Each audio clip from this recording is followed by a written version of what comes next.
ಸ್ನೇಹಿತ ಪಬ್ಲಿಕ್ನ ಎಲ್ಲ ವೀಕ್ಷಕರಿಗೆ ನಮಸ್ಕಾರ. ಸ್ನೇಹಿತರೆ, ನೋಡ್ತಾ ಇದ್ರೆ ಇವತ್ತು ನಮ್ಮ ಮುಂದೆ ಲಾವಾ ಬ್ರ್ಯಾಂಡ್ ಒಂದು ಹೊಸ ಸ್ಮಾರ್ಟ್ ಫೋನ್ ಇರುವಂಥದ್ದು. ಹೌದು, ಲಾವಾ ಕಡೆಯಿಂದ ಮತ್ತೊಂದು ಬೆಂಕಿ ಫೋನನ್ನು ಲಾಂಚ್ ಮಾಡಿದ್ದಾರೆ. ಜಸ್ಟ್ ನೀವು 2 ತಿಂಗಳ ಹಿಂದೆ ಲಾವಾ ಬ್ಲೇಜ್ ಫೋನನ್ನು ನೋಡಿದ್ರಿ. ಸೊ ಇವಾಗ next variant lava blaze pro ನಮ್ಮ ಮುಂದೆ ಇರುವಂಥದ್ದು.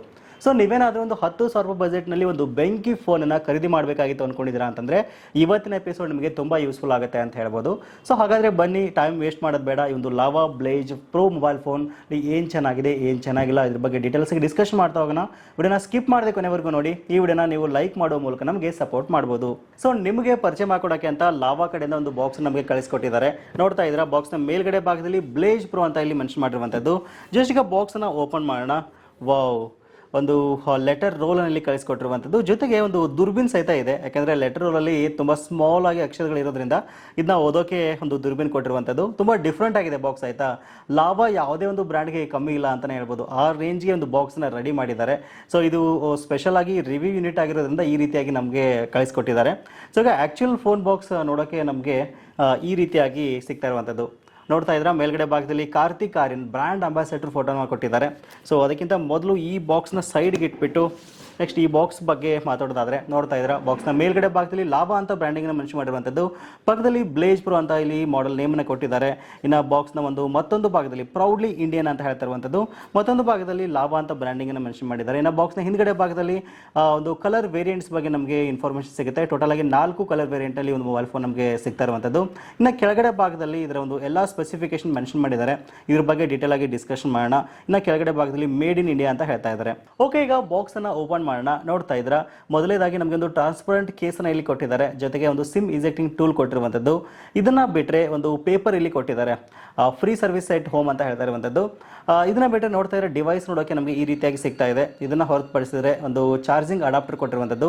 10 ವ್ಯಾಟ್ನ ಒಂದು ಚಾರ್ಜಿಂಗ್ ಅಡಾಪ್ಟರ್ ಇದಾಗಿರುವಂಥದ್ದು. ಜೊತೆಗೆ ಚಾರ್ಜ್ ಮಾಡೋಕ್ಕೆ ಒಂದು ಟೈಪ್ ಸಿ ಕೇಬಲ್ ಇಲ್ಲಿ ಕೊಟ್ಟಿದ್ದಾರೆ. ಓಕೆ, ಇವೆಲ್ಲವನ್ನ ಪಕ್ಕಕ್ಕಿಟ್ಟು ಡಿವೈಸ್ ಬಗ್ಗೆ ಮಾತಾಡೋದಾದ್ರೆ, ನೋಡ್ತಾ ಇದ್ರೆ ಡಿವೈಸ್ ನೋಡೋಕೆ ನಮಗೆ ಈ ರೀತಿಯಾಗಿ ಸಿಗ್ತಾ ಇರುವಂಥದ್ದು.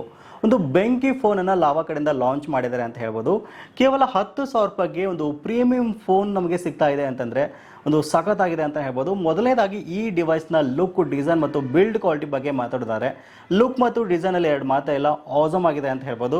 ಬಿಲ್ಡ್ ಕ್ವಾಲಿಟಿ ಬಗ್ಗೆ ಹೇಳೋದಾದ್ರೆ, ನೋಡ್ತಾ ಇದ್ರೆ ಹಿಂದ್ಗಡೆ ಭಾಗದಲ್ಲಿ premium frosted glass back design ಕೊಟ್ಟಿರೋದು ಒಂದು ಗ್ರೇಟ್ ಥಿಂಗ್ ಅಂತ ಹೇಳ್ಬೋದು.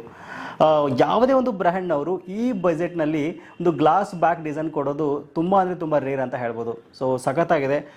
ಲುಕ್, ಡಿಸೈನ್, ಬಿಲ್ಡ್ ಕ್ವಾಲಿಟಿ ಬಗ್ಗೆ 2 ಮಾತಾ ಇಲ್ಲ, ತುಂಬ ಚೆನ್ನಾಗಿ ಕೊಟ್ಟಿದ್ದಾರೆ ಅಂತ ಹೇಳ್ಬೋದು. ಇನ್ನು ಕೆಳಗಡೆ ಭಾಗದಲ್ಲಿ ನೋಡ್ಬೋದು 3.5mm ಆಡಿಯೋ ಜಾಕ್ ಇದೆ. ಪಕ್ಕದಲ್ಲಿ ಮೈಕ್ ಆಪ್ಷನ್ ಕೊಟ್ಟಿದ್ದಾರೆ.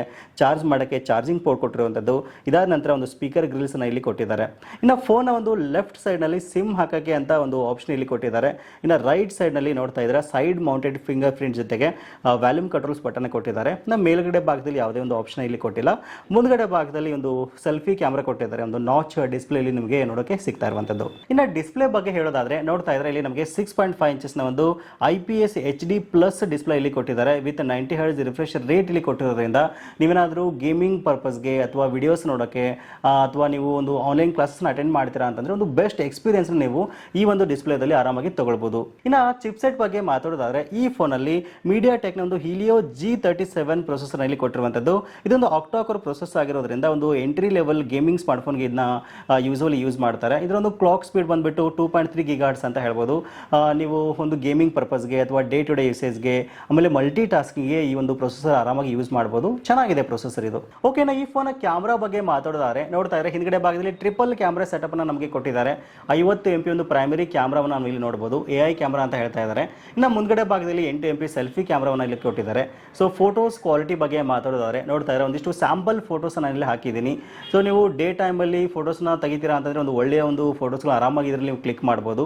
ಸೊ ಹೇಗಿದೆ ಒಂದು ಫೋಟೋ ಕ್ವಾಲಿಟಿ ಅಂತ ಮಿಸ್ ಮಾಡದೆ ಕಮೆಂಟ್ನಲ್ಲಿ ಟೈಪ್ ಮಾಡಿ. ಇನ್ನು ಈ ಫೋನ್ ಒಂದು ವೇರಿಯಂಟ್ಸ್ ಬಗ್ಗೆ ಮಾತಾಡೋದಾದ್ರೆ, ಕೇವಲ ಒಂದೇ ಒಂದು ವೇರಿಯಂಟನ್ನು ಲಾಂಚ್ ಮಾಡಿದ್ದಾರೆ ಬ್ಲೇಜ್ ಪ್ರೋನಲ್ಲಿ. ಇಲ್ಲಿ ನಮಗೆ 4 GB ರ್ಯಾಮ್ನೊಂದಿಗೆ 64 GB ಇನ್ಬಿಲ್ಟ್ ಸ್ಟೋರೇಜ್ನ ಇಲ್ಲಿ ಕೊಟ್ಟಿರುವಂಥದ್ದು. ಜೊತೆಗೆ 3 GB ನಿಮಗೆ ವಿರ್ಚುವಲ್ ರ್ಯಾಮ್ ಸಹಿತ ಇದಕ್ಕೆ ಸಿಗ್ತಾ ಇದೆ. ಸೊ ಇನ್ ಕೇಸ್ ನೀವು ಫ್ಯೂಚರಲ್ಲಿ ರ್ಯಾಮ್ನ ಎಕ್ಸ್ಟೆಂಡ್ ಮಾಡ್ತೀರಾ ಅಂತಂದರೆ ನೀವು ಸ್ಟೋರೇಜ್ನ ರ್ಯಾಮ್ ಆಗಿ ಕನ್ವರ್ಟ್ ಮಾಡ್ಕೊಳ್ಬೋದು. ಸೊ ಈ ರೀತಿಯಾಗಿ ಒಂದು ಆಪ್ಷನ್ ಇಲ್ಲಿ ಕೊಟ್ಟಿದ್ದಾರೆ. ಆಮೇಲೆ 2 ಸಿಮ್ ಜೊತೆಗೆ ಒಂದು SD ಕಾರ್ಡ್ ಸಹಿತ ನಾವು ಇದಕ್ಕೆ ಆರಾಮಾಗಿ ಹಾಕ್ಬೋದು. ಆಮೇಲೆ ಈ ಫೋನ್ ಒಂದು UI ತುಂಬಾ ಚೆನ್ನಾಗಿದೆ ಅಂತ ಹೇಳ್ಬೋದು. ತುಂಬಾ ಕ್ಲೀನ್ ಆಗಿ UI ಅನ್ನು ಕೊಟ್ಟಿದ್ದಾರೆ. ಆಮೇಲೆ Android 12 ಒಂದು ಫೋನ್ ಬರ್ತಾ ಇರೋದು ಒಂದು ವಿಶೇಷ ಅಂತ ಹೇಳ್ಬೋದು. ಇನ್ನು ಸೆಕ್ಯೂರಿಟಿ ಸೆಟಪ್ ಬಗ್ಗೆ ಮಾತಾಡೋದಾದ್ರೆ ನೋಡ್ತಾ ಇದ್ರೆ ಒಂದು ಸೈಡ್ ಮೌಂಟೆಡ್ ಫಿಂಗರ್ ಪ್ರಿಂಟ್ ಜೊತೆಗೆ ಫೇಸ್ ಅನ್ಲಾಕ್ನು ಸಹಿತ ಇದ್ರ ಜೊತೆ ಕೊಟ್ಟಿದ್ದಾರೆ. ಸೊ ಎಷ್ಟು ಕ್ವಿಕ್ ಆಗಿ ವರ್ಕ್ ಆಗುತ್ತೆ ಅಂತ ನಾನು ನಿಮಗೆ ತೋರಿಸ್ತೀನಿ. ನೋಡ್ತಾ ಇದ್ರೆ ಲಾಕ್ ಆಗಿದೆ. ಒಂಚೂರು ಲೇಟ್ ಆಗುತ್ತೆ ಇದು, ಆಯಿತಾ. ಕ್ವಿಕ್ ಆಗುತ್ತೆ, ನಮ್ಗೆ ಒಂಥರ ಒಂಚೂರು ಲೇಟ್ ಆಗುತ್ತೆ ಅನ್ನೋ ಫೀಲ್ ಬರುತ್ತೆ ಖಂಡಿತವಾಗ್ಲೂ. ನೋಡ್ತಾ ಇದ್ರೆ ಒಂದು 0.5 ಸೆಕೆಂಡ್ ಲೇಟ್ ಆಗುತ್ತೆ ಅನ್ನೋ ಫೀಲ್ ಬರುತ್ತೆ. ಇನ್ನು ಒಂದು ಫೇಸ್ ಅನ್ಲಾಕ್ ಯಾವ ರೀತಿ ಆಗುತ್ತೆ ಅಂತ ನಿಮ್ಗೆ ತೋರಿಸ್ತೀನಿ.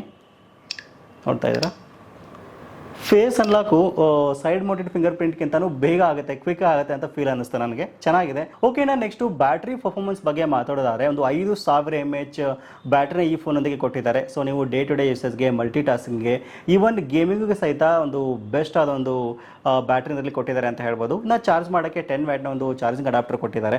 ಸೊ ಕ್ವಿಕ್ಕಾಗಿ ಚಾರ್ಜ್ ಮಾಡ್ಬೋದು, ಬಟ್ ಇನ್ನೊಂದು ಸ್ವಲ್ಪ ಜಾಸ್ತಿ ಬ್ಯಾಟ್ರಿ ಇರ್ತಕ್ಕಂಥ ಅಡಾಪ್ಟರ್ ಕೊಟ್ಟಿದ್ರೆ ಚೆನ್ನಾಗಿರ್ತಾ ಇತ್ತು ಅಂತ ಹೇಳ್ಬೋದು. ಇನ್ನು ಓವರಾಲ್ ಆಗಿ ಈ ಫೋನ್ನ ಪರ್ಚೇಸ್ ಮಾಡ್ಬೋದವರು ಅಂತ ನೀವು ಖಂಡಿತವಾಗ್ಲೂ ಕೇಳ್ಬೋದು. ಬಟ್ ಇನ್ ಕೇಸ್ ನೀವೇನಾದರೂ 10,000 ಬಜೆಟ್ನಲ್ಲಿ ಒಂದು ಬೆಸ್ಟ್ ಫೋನನ್ನು ನೋಡ್ತಾ ಇದ್ದೀರಾ ಅಂತಂದರೆ, ಡೇ ಟು ಡೇ ಯೂಸಸ್ಗೆ, ಮಲ್ಟಿ ಟಾಸ್ಕಿಂಗಿಗೆ, ಈವನ್ ಗೇಮಿಂಗಿಗೆ ನೋಡ್ತಾ ಇದ್ದೀರಾ ಅಂತಂದರೆ ಇದು ಒಂದು ಬೆಸ್ಟ್ ಆದ ಫೋನ್ ಅಂತ ನನಗನ್ಸುತ್ತೆ.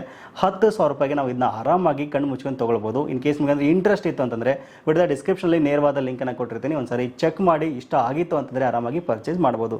ಓಕೆ, ಇದಿಷ್ಟು ಇವತ್ತಿನ ಮಾಹಿತಿ. ಸಿಗೋಣ ಮತ್ತೆ ಮುಂದಿನ ಇಂಟ್ರೆಸ್ಟಿಂಗ್ ವಿಡಿಯೋ ಒಂದಿಗೆ. Thank you for watching. Take care.